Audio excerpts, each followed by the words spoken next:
Hello बच्चों, हम कर रहे हैं अमन इंदिरा क्लासेस के यूट्यूब चैनल AIC लाइव पर शीट डिस्कशन। चैप्टर का नाम है वेक्टर्स। हम अपनी कोचिंग की शीट डिस्कस कर रहे हैं। वेक्टर्स में मेडिकल एग्जाम्स के PYQs बहुत सारे हम लोग अपनी क्लासेस में लगवाते हैं, बोर्ड एग्जामिनेशंस में, अपने स्कूल एग्जामिनेशंस में भी। तो जितने स्कूल लेवल एग्जाम्स हैं आप अपने स्कूल की पढ़ाई करिए, लेकिन आप कंपटीशन को मत भूलिए। अगर कंपटीशन को भूलेंगे तो आप वो एप्टीट्यूड डेवलप नहीं कर पाएंगे जो पढ़ाई में आपको होना चाहिए। इसलिए हम लोग कम से कम नीट लेवल के क्वेश्चंस लगाएंगे। 15 क्वेश्चंस हो चुके थे, पार्ट 1 हो गया था, आप देख पा रहे हैं स्क्रीन स्क्रॉल हो रही है। तो 15 क्वेश्चंस हो गए थे। आगे बढ़ते हैं, ठीक है ना। 16 नंबर क्वेश्चन कहाँ गया? आ गया 16। यहाँ से काम शुरू करना है, आज का डिस्कशन यहीं से होगा, ठीक है। चलो देखो ध्यान से। कह रहा है कि एक वेक्टर है जैसे 3i cap plus J cap plus 2k cap से रिप्रेजेंट किया गया है। कह रहा है इसकी लेंथ निकालनी है एक्स वाई प्लेन में। तो सबसे पहली बात, आपको प्लेन प्लेन पता होने चाहिए। तो ये रहा एक्स एक्सिस, ये रहा वाई एक्सिस, ये रहा जेड एक्सिस, ठीक है। एक्स, वाई और जेड। अब जो वेक्टर गिवन है वो है 3i cap plus 1j cap plus 2k cap. यानी अगर तुम इसे ढूंढोगे तो ये आदमी x में गया होगा 3, y में गया होगा 1 और z में आया होगा 2। ये एक्स वाई प्लेन में, एक्स वाई प्लेन का मतलब है कि ये जो एक्स और वाई वाली स्क्रीन दिख रही है आपको, ये सरफेस एक्स वाई प्लेन है। इसमें लेंथ बतानी है। इसमें एक्स चल रहा है 3 और वाई चल रहा है 1। तो रिजल्टेंट कितना होगा? ये होगा रिजल्टेंट। तो मेरे हिसाब से जो लंबाई एक्स वाई प्लेन में आ रही है वो है 3 square plus 1 square, that is √10। और सी ऑप्शन करेक्ट दिखाई दे रहा है। आगे बढ़ जाइए, समझना पड़ेगा कि किस प्लेन में क्या पूछा है उसने। कह रहा है 5 इक्वल फोर्सेस हैं, 10 न्यूटन की हैं, एक पॉइंट पर लग रही हैं। All are lying on one plane, मतलब को प्लेनार वेक्टर्स दिए हैं। को प्लेनार वेक्टर्स, सारे फोर्स वेक्टर होती है ना, तो सारे के सारे को प्लेनार वेक्टर दिए हैं। If the angles between them are equal, अगर एंगल उनके बीच के बराबर हैं तो रिजल्टेंट फोर्स क्या होगी? ध्यान से समझे। अब अपने सवाल पे आते हैं। ये एक फोर्स, एक पॉइंट है जिस पर फोर्स लग रही है, और अगर हम फोर्सेस के बीच के एंगल को बराबर बराबर मान रहे हैं तो हमें 10 फोर्सेस बना लेनी है। तो 10 फोर्सेस ऐसे बन गई। अगर सारे एंगल्स बराबर हैं तो हर एक के ऑपोजिट एक फोर्स मिल जाएगी और ये एक दूसरे को कैंसिल कर देंगे और रिजल्टेंट फोर्स कितनी आएगी? 0। हेंस ढैंग टड़ैंग 0 आंसर। ठीक है भैया, आगे बढ़ जाइए। 18 नंबर क्या कह रहा है? The angle meet by vector A equal to I cap plus J cap with X axis is. कह रहा है कि जो एक वेक्टर है ए, इसकी वैल्यू है आई कैप प्लस जे कैप। तो मैं कहता हूँ यार पहले ना एक्स एक्सेस बना लो और फिर वाई एक्सेस बना लो, और फिर देखो कि आई कैप प्लस जे कैप का क्या मतलब है। कि एक्स एक्सेस में पार्टिकल 1 चला और वाई एक्सेस में भी 1 चला, यहाँ 1 है और यहाँ भी 1 है। तो अगर एक्स का कंपोनेंट देखोगे 1 है, वाई का कंपोनेंट भी 1 है। तो लॉजिकली ऐसा लगेगा कि एक्स में चले 1 और वाई में चले 1। ठीक। तो जो रिजल्टेंट होगा वो कैसे निकलेगा? रिजल्टेंट ऐसे निकलेगा साहब, टैंग टैंग टैंग, ये पैरेललोग्राम कंप्लीट कर लो और पैरेललोग्राम कंप्लीट करने के बाद रिजल्टेंट बना लो। रिजल्टेंट बन गया, ये आया आर वेक्टर, या इसी को हम लोग इस क्वेश्चन में ए वेक्टर कह रहे हैं। ये हाइट 1 है, ये बेस भी 1 है। ठीक। तो ये एंगल थीटा है। अगर मैं इसका टैन थीटा निकालने जाऊं तो क्या ये परपेंडिकुलर है और क्या ये बेस है? तो इसका फॉर्मूला होगा P/B 1/1। और टैन थीटा की वैल्यू अगर कहीं गलती से 1 आ रही है तो थीटा की वैल्यू तो 45 आनी तय है। तो इसका मतलब ये हुआ कि वो एक्स और वाई दोनों से 45 डिग्री का एंगल बनाएगा। ठीक। अगला सवाल पढ़े ध्यान से। कह रहा है any vector in an arbitrary direction can always be replaced by 2 और 3। ध्यान से समझना। कैन बी रिप्लेस्ड बाय मतलब एक वेक्टर को हटा के क्या रखा जा सकता है? Parallel vectors which have original vector as their resultant, mutually perpendicular vectors which have original vector as their resultant, arbitrary vectors which have original vector as their resultant. It is not possible to resolve a vector. ये resolution of vector का question है हम लोगों को ये बात पता है, किसी भी वेक्टर के 2 या 3 कंपोनेंट किए जा सकते हैं, ठीक। और ये कंपोनेंट आपस में परपेंडिकुलर अगर हो गए तो हम कहते थे कि ये ऑर्थोगोनल कंपोनेंट्स हैं, और अगर नहीं हुए तो ये कुछ और कंपोनेंट्स हैं। बट ऑर्थोगोनल हो इसकी गारंटी नहीं है, वो हमारे लिए फायदेमंद होता था पर गारंटी नहीं है, तो सी ऑप्शन करेक्ट है। परपेंडिकुलर वाले भी हो सकते हैं, बट ये गारंटी से परपेंडिकुलर कंपोनेंट होंगे इस बात को हम नहीं मानते। जैसे मान लीजिए ये एक वेक्टर है v, हम इसके 2 कंपोनेंट करना चाहते हैं, एक इधर कर लिया और एक इधर कर लिया, और ये लीजिए रिजल्टेंट बन गया। तो ये परपेंडिकुलर आपस में नहीं है पर फिर भी कंपोनेंट तो है ही सही। तो कंपोनेंट परपेंडिकुलर बनाने के फायदे बहुत हैं, बट कंपोनेंट परपेंडिकुलर ही होते हैं इसकी गारंटी नहीं है। तो सी ऑप्शन जो है वो हमारा मोस्ट सूटेबल आंसर होगा। ठीक है, आगे बढ़ो। एंगुलर मोमेंटम क्या होता है सबसे पहले समझो, फिर तुम्हें इस बात का फील आएगा कि क्या सवाल पूछा गया। मानते हैं कि ये एक्स वाई और जेड कोऑर्डिनेट्स, एक पार्टिकल है m मास का, वो इस दिशा में किसी v वेलोसिटी से जा रहा है। तो लॉजिकली जिस डायरेक्शन में इस पार्टिकल की वेलोसिटी है वहीं इसका लीनियर मोमेंटम है, the formula is m times v। ठीक है, अब तुमने क्या किया, इस ओरिजिन से इसकी पोजीशन को मिला लिया, मिलाने पर कहा कि ये r वेक्टर है। तो जो एंगुलर मोमेंटम l वेक्टर होता है इसका फॉर्मूला होता है r vector cross p vector, r cross p। r cross p कैसे समझोगे, ध्यान से देखना। ऐसे करके तुम्हारे पास r वेक्टर बना हुआ है और आगे की तरफ तुम्हारे पास लीनियर मोमेंटम वेक्टर है। इस r वेक्टर को आगे बढ़ाओ, ये एंगल थीटा देख लो, ठीक। r क्रॉस p का मतलब r वेक्टर से p वेक्टर की तरफ मुड़ो, ठीक। तो क्लॉकवाइज घुमा या नहीं घुमा, घुमा। तो इस तरह के वेक्टर्स जो क्रॉस प्रोडक्ट से आ रहे हैं ये ऐसे गोल गोल घूमते हुए आते हैं, या तो क्लॉकवाइज और या तो एंटी क्लॉकवाइज, और ऐसे वेक्टर्स को हम लोग नाम दिया करते हैं एक्सियल वेक्टर्स। क्या नाम देते हैं, एक्सियल वेक्टर्स। इंपॉर्टेंट है, टॉर्क भी यही होता है। Which of the following is a vector quantity? Pressure is not a vector quantity. Surface tension is also not a vector quantity as such. Moment of inertia भी नहीं, तो none of these correct है। आगे बढ़िए, कह रहा है कि P और Q वेक्टर्स करेक्ट हैं, which of the following is not correct। देखो सवाल तब आएगा जब P वेक्टर और Q वेक्टर के बराबर होने की कंडीशन तुम्हें पता होगी, तब तो सॉल्व कर पाओगे। तो just take a look at conditions और फिर ऑप्शन मैच कर लेंगे। देखो ध्यान से, P वेक्टर और Q वेक्टर बराबर दिए हैं, इसका मतलब वेक्टर्स बराबर हैं, और P का मॉड और Q का मॉड बराबर होने का मतलब है कि यहाँ पे मैग्नीट्यूड्स आर सेम, लेकिन हम डायरेक्शन पे कोई कमेंट नहीं कर रहे हैं। मतलब हमें ये नहीं पता कि डायरेक्शन सेम है या नहीं, ना हम ये कमेंट कर सकते हैं कि सेम है, ना हम ये कमेंट कर सकते हैं कि सेम नहीं है, लेकिन यहाँ कर सकते हैं क्योंकि यहाँ पे वेक्टर इक्वल दिए हैं। वेक्टर्स इक्वल देने का मतलब मैग्नीट्यूड सेम और डायरेक्शन भी सेम, तो इसका अर्थ है दोनों वेक्टर्स अलग नहीं है, दोनों वेक्टर्स तो एक ही। हाँ बिल्कुल सच बात है। इसका अर्थ ये होगा कि P वेक्टर का यूनिट वेक्टर और Q वेक्टर का यूनिट वेक्टर भी आपस में बराबर होंगे क्योंकि डायरेक्शंस तो सेम होंगी ही होंगी। जवाब है हाँ, बिल्कुल सच बात है। अब अगर P और Q वेक्टर्स समझें तो P का मैग्नीट्यूड ले लें और Q का एक हम लोग यूनिट वेक्टर ले लें, तो कोई डायरेक्शन बन गई, वेक्टर बन गया। Q का मैग्नीट्यूड ले लें और P का यूनिट वेक्टर ले लें तो भी कोई वेक्टर बन जाएगा। ध्यान से देखो, P का मैग्नीट्यूड और Q का मैग्नीट्यूड सवाल में बराबर दिया है। P का यूनिट वेक्टर Q का यूनिट वेक्टर सेम होगा क्योंकि वेक्टर सेम है, इसलिए ये और ये भी सेम होंगे, तो ये दोनों भी आपस में बराबर होने चाहिए। बिल्कुल सच बात है, इसमें भी कोई परेशानी नहीं। ठीक, अच्छा अब क्या कर सकते हैं, ध्यान से देखें। तो पहला वाला जो ऑप्शन है ये तो करेक्ट है कि P का यूनिट वेक्टर Q का यूनिट वेक्टर दोनों की डायरेक्शन सेम है। भाई यूनिट वेक्टर बताता क्या है, मैं डायरेक्शन के बारे में, क्योंकि कह रहा है वेक्टर्स आर सेम तो डायरेक्शन तो सेम होनी ही चाहिए, तो पहला ऑप्शन तो सही है। लेकिन ये हमारा आंसर नहीं है, कारण पहला ऑप्शन अगर करेक्ट है तो करेक्ट वाला नहीं चूज करना है हमें, हमें तो नॉट करेक्ट चूज करना है। अब वो कह रहा है मैग्नीट्यूड्स आर सेम, तो ये भी करेक्ट है, अगर वेक्टर्स बराबर है तो मैग्नीट्यूड तो बराबर होना ही चाहिए। ये वाली बात अभी हमने यहाँ डिस्कस कर ली कि बराबर होना चाहिए, तो ये भी हुआ करेक्ट। डी को देखो, डी कह रहा है यहाँ पर हम वेक्टर्स को ऐड कर रहे हैं और यहाँ उनके यूनिट वेक्टर्स को ऐड कर रहे हैं।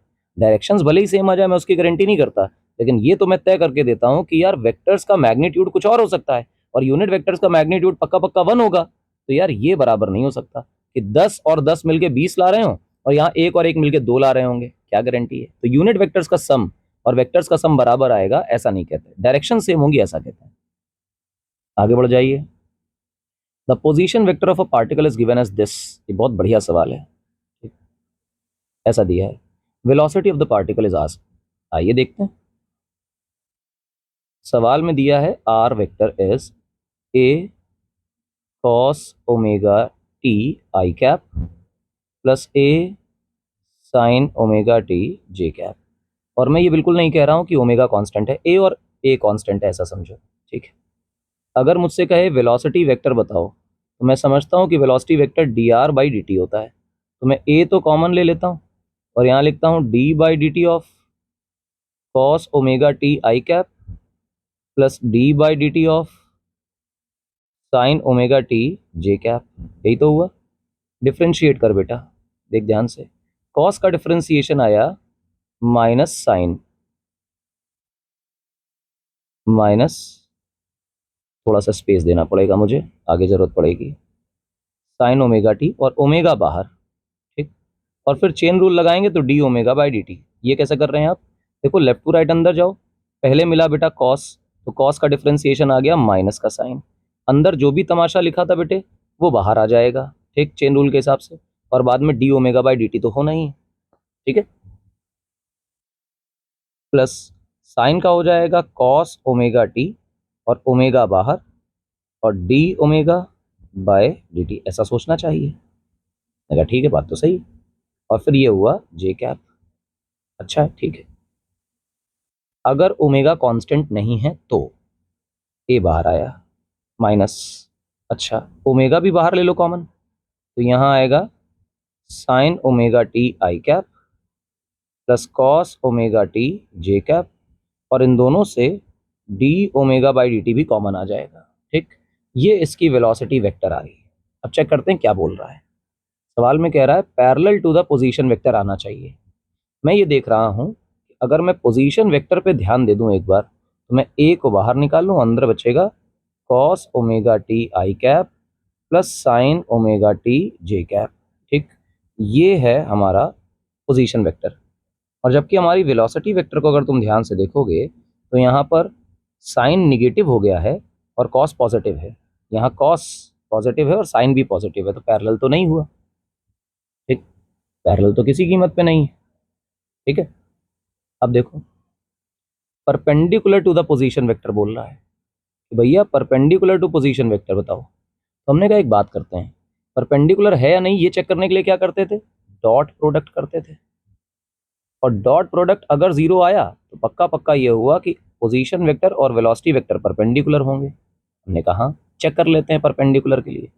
ध्यान से देखो, पोजीशन वेक्टर में ये डब्बा अंदर का जहाँ कॉस और साइन है यही आई जे के कैप, और वेलोसिटी वेक्टर में तुम देख रहे हो बेटा कि ये जो डब्बा है जहाँ आई जे के कैप लिखा हुआ है यही वेक्टर है, बाकी सब तो सिर्फ नंबर नंबर हैं, तो नंबर जाए भाड़ में, डॉट करते हैं और जीरो निकाल के देखते हैं।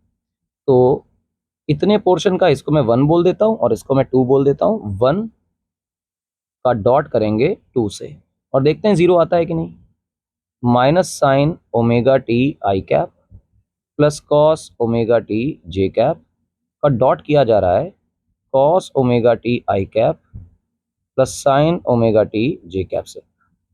और डॉट में आपको सिखाया गया क्लास में कि आई का आई से और जे का जे से। साइन और कॉस का मतलब हो गया minus sign omega T cos omega T, और कॉस और साइन का हो गया plus cos omega T sign omega T. यार ये तो कट गए और आंसर आ गया जीरो। इसका मतलब है डॉट इनका जीरो आ रहा है। अब जिन लोगों का डॉट जीरो आता है वो लोग आपस में कैसे होते हैं, परपेंडिकुलर। तो पोजीशन और वेलोसिटी आपस में कैसी हो गई बेटा, परपेंडिकुलर। एक्चुअली सर्कुलर मोशन का एग्जांपल हम लोग क्लास इलस्ट्रेशन अभी करेंगे कुछ समय बाद, है ना, शायद आज की क्लास में हो जाए। ये जो पर्टिकुलर सवाल है ये सवाल रिप्रेजेंट करता है कि पार्टिकल एक सर्कल में घूम रहा है, और सर्कुलर मोशन के केस में वेलोसिटी और उसकी पोजीशन एक दूसरे से 90 डिग्री पर होते हैं। बहुत स्टैंडर्ड ये फॉर्मेट है, क्लासरूम इलस्ट्रेशन है, कुछ नया नहीं है उसमें। खैर सवाल क्या कह रहा है, विच of the following is a scalar quantity. हमें स्केलर ढूंढना है। डिस्प्लेसमेंट वेक्टर होती है, इलेक्ट्रिक फील्ड वेक्टर होती है, एक्सेलरेशन वेक्टर होती है, ये स्केलर होती है, वर्क यही करेक्ट आंसर है। वर्क कैसे स्केलर होती हुई समझ लो, फोर्स डॉट डिस्प्लेसमेंट से आता है तो डॉट प्रोडक्ट से आने वाला आंसर हमेशा कैसा होता है बेटा, स्केलर होता है। टैंग टैंग, आंसर आगे बढ़ो। If a unit vector is represented by something like this then the value of C is, हमने कहा ओके। सबसे पहली बात, जो वेक्टर इन्होंने रिप्रेजेंट किया है वो यूनिट वेक्टर है, एन कैप है, और इसको उन्होंने लिखा है 0.5 आई कैप प्लस 0.8 जे कैप प्लस सी के कैप। क्योंकि इन्होंने बताया है कि ये जो वेक्टर है ये यूनिट वेक्टर है, इसका मतलब अगर मैं इस आदमी का मॉड निकालने जाऊं तो आंसर आएगा 1, और सामने लिखे वेक्टर का अगर मैं मॉड निकालने जाऊं तो आंसर आएगा 0.5 whole square plus 0.8 whole square plus C square. Square कर दो दोनों तरफ, तो 1 का स्क्वायर तो 1 ही रहेगा, यहाँ हो जाएगा 0.5 का स्क्वायर प्लस 0.8 का स्क्वायर प्लस सी स्क्वायर। ये जो भी चीज़ आ रही है ये 0.25 आएगी, ये 0.64 आएगी, प्लस आएगी सी स्क्वायर। बोलो क्लियर है मेरी बात? जवाब है हाँ, बिल्कुल क्लियर है। और ये सब सब सॉल्व करते करते जब आप इसको को उठाओगे इधर ले जाओगे तो एक स्टैंडर्ड सा आंसर आ जाएगा सी का, दैट इज √0.11। सॉल्व कर लेना, वैल्यू मुझे याद है इसलिए मैं लिख दे रहा हूँ, अदरवाइज सॉल्व करना कोई मुश्किल काम नहीं है। ये बहुत स्टैंडर्ड बहुत फेमस क्वेश्चन है और हर साल क्लासरूम इलस्ट्रेशन में ये क्वेश्चन ज़रूर कराया जाता है। तो कई बार शीट की वजह से छोड़ देते हैं कि शीट में क्वेश्चन है तो आप लोग कर लीजिएगा, अदरवाइज क्लासरूम में डिस्कस करने वाला क्वेश्चन है। तो ये बहुत स्टैंडर्ड क्वेश्चन है, कई और भी जगह आ चुका है सेम डिजिट के साथ। देखो ध्यान से, a boy walks uniformly along the sides of a rectangular park of size 400 cross 300 meters. So you have a rectangular park.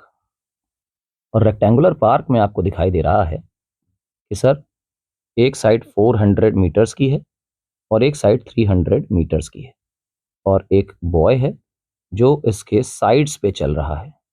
हमने कहा अच्छा अच्छा, साइड पे चल रहा है, साइड पे चल रहा है, साइड पे चल रहा है, साइड पे चल रहा है, ठीक है। फिर कह रहा है starting from one corner to the other corner diagonally opposite which of the following statement is incorrect. लड़का यहाँ था और आज यहाँ आ गया, देखो डायगोनली अपोजिट कॉर्नर पे आया है, ठीक है। ही हैज ट्रेवल्ड 700 मीटर्स, ढूंढना क्या है, इनकरेक्ट ढूंढना है। ये बहुत इंपॉर्टेंट बात है कि हमें ढूंढना इनकरेक्ट है।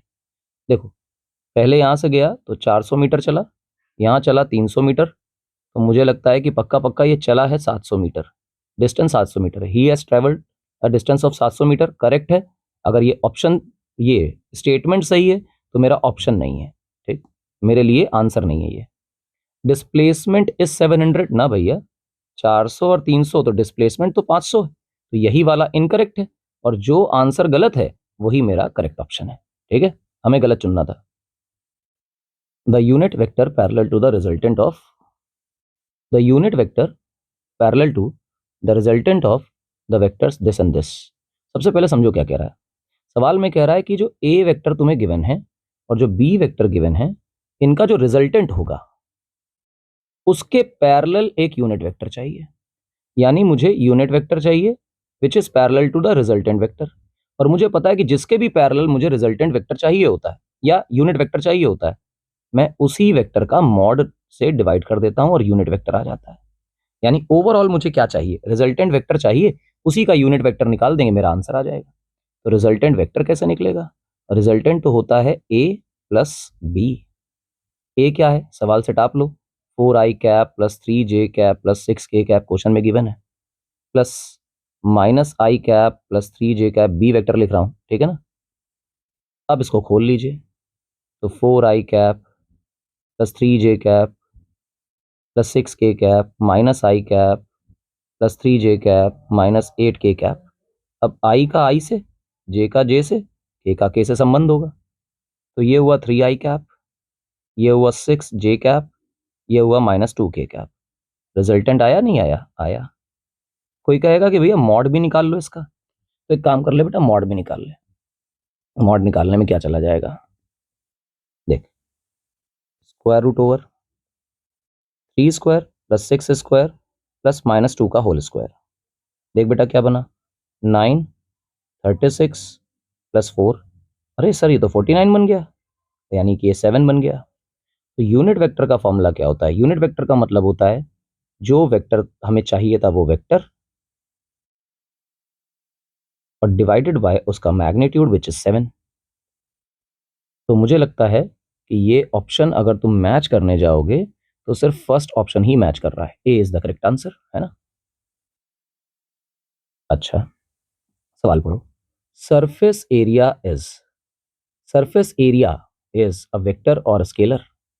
ये बहुत खतरनाक सवाल है ना अपने आप में। तो ये याद रखना कि वैसे एरिया बहुत बड़ा वेक्टर, ऐसा कोई महान वेक्टर नहीं है, बट स्टिल हम लोग एरिया को वेक्टर ही कंसीडर करते हैं। आगे चल के आप देखेंगे 12th क्लास में इलेक्ट्रिक फ्लक्स में electric field dot area vector करके हम लोग फ्लक्स निकाल रहे होंगे।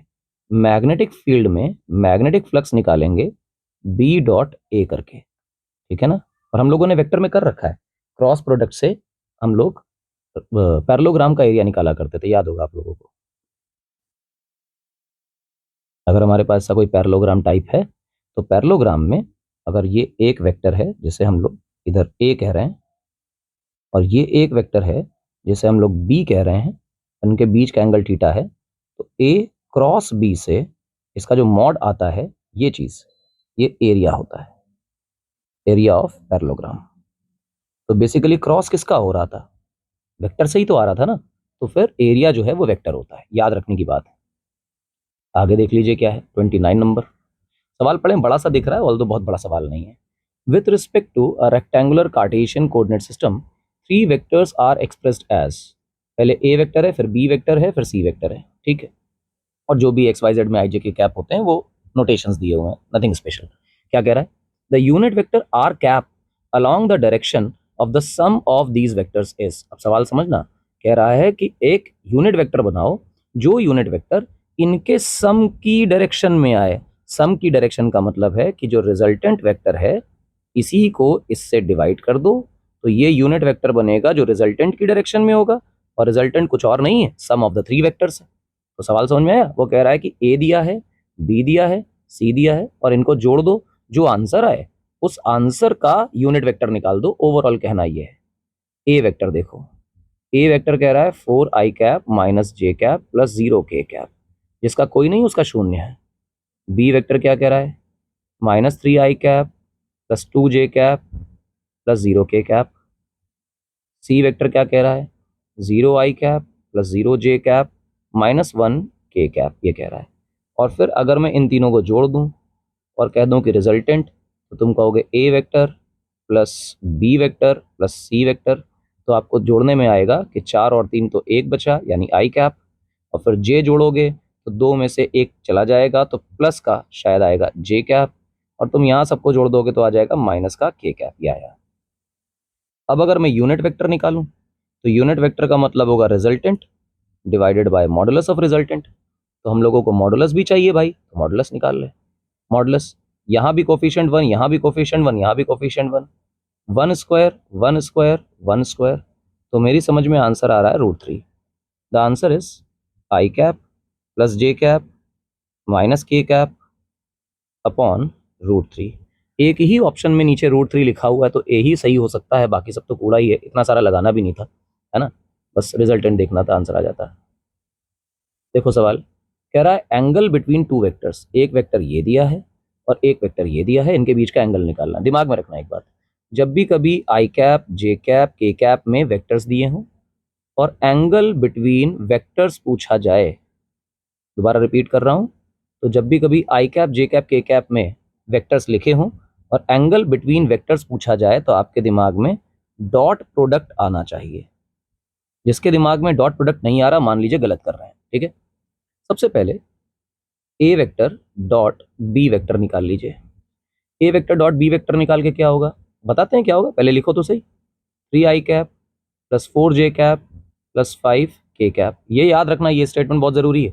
आई जे के में वैल्यू दी हो और एंगल बिटवीन वेक्टर्स पूछे, डॉट कर दीजिए 3i cap plus 4j cap plus 5k cap. अरे तो आइडेंटिकल हो गए सर। वेक्टर ए भी अगर आप देखो तो ये 3i 4j 5k है, 3i 4j 5k है। अरे सर ये तो आइडेंटिकल है, यानी कि A vector equal to B vector है, तो बाय डिफॉल्ट इनका बीच का एंगल 0 आने वाला है, पैरेलल हो गए क्योंकि वेक्टर्स बराबर हैं। और जो इक्वल वेक्टर्स होते हैं उनकी डायरेक्शन सेम होती है, और डायरेक्शन सेम होने में एंगल कितना आता है 0 आता है, पर फिर भी डॉट से समझा देता हूँ, ध्यान से देख। आई का आई से, जे का जे से, के का के से, कर दोगे तो 3 3 9 प्लस 16 प्लस 25 ये है। तो आंसर इसका 50 आ गया। 16 9 25 होता है शायद, और 25 25 50, यानी ए डॉट बी तो तुम्हारे पास आ गया। अच्छा, ए का जरा मॉडुलस निकाल लो। जो ए का मॉडुलस आएगा भाई वही बी का मॉडुलस भी आएगा, कुछ अलग नहीं आएगा। तो देखिए ए का मॉडुलस बी का मॉडुलस कैसे आ रहा है, देखना ध्यान से। 3 का स्क्वायर प्लस 4 का स्क्वायर प्लस 5 का स्क्वायर। तो मुझे ऐसा लगा कि जैसे ये 9, ये 16, ये 25, तो ओवरऑल कहानी आ गई √50 की। अच्छा लगा। अब ए डॉट बी जो होता है उसे याद करो, इसका बेसिक फॉर्मूला क्या था। A dot B was A का मॉड बी का mod cos of theta between them. तो what is my cos theta, that is A dot B upon A का मॉड एंड बी का मॉड। ए डॉट बी आपने क्या निकाला है 50, ए का मॉड कितना निकाला है √50, और बी का मॉड भी तो उतना ही है √50। तो √50 क्या बन गया 50, रूट हट जाएगा, डिवाइड करोगे आंसर कितना आएगा 1। दुनिया वाले जानते हैं कि अगर कॉस थीटा की वैल्यू 1 आ रही है तो इससे जो थीटा है वो 0 डिग्री आ जाएगा। तो आंसर 0 डिग्री। ऑल्दो मैंने पहले ही बोला कि वेक्टर्स आर सेम, आइडेंटिकल लिखें तो वेक्टर बराबर हैं, इक्वल वेक्टर्स का डायरेक्शन हमेशा सेम होती है, एंगल 0 आते हैं। ठीक है मेरी बात? जी हाँ। लास्ट क्लास में 15 क्वेश्चन किए थे, आज 15 क्वेश्चन किए, तो 30 क्वेश्चन तक हमने अपने शीट से लगा लिए। अब 31 to 60 या 70 हम लोग अगले लेक्चर में लगाएंगे। ठीक है बेटा, प्लीज़ ध्यान रखें और इन क्वेश्चंस को देखें, लगाएं, प्रैक्टिस करें। ऑल द बेस्ट, मिलेंगे अगले लेक्चर में।